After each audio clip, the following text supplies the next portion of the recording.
surfing culture, surfing pride ng Siargao.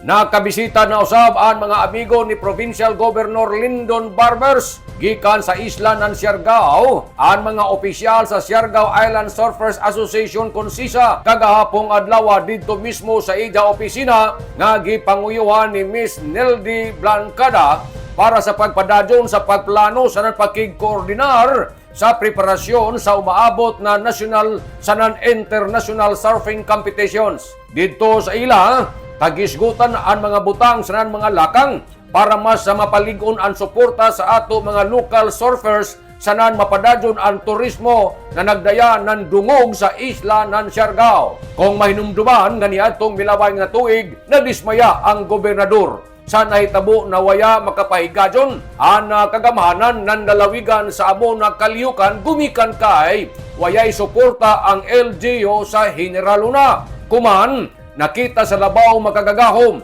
nga sinsero ang panerbisyo sa gobernador tagtubag an ija mga pag-ampo nga ang mamunuan sa lungsod ng General Luna ija kaabin sa grupo sa Abante Surigao.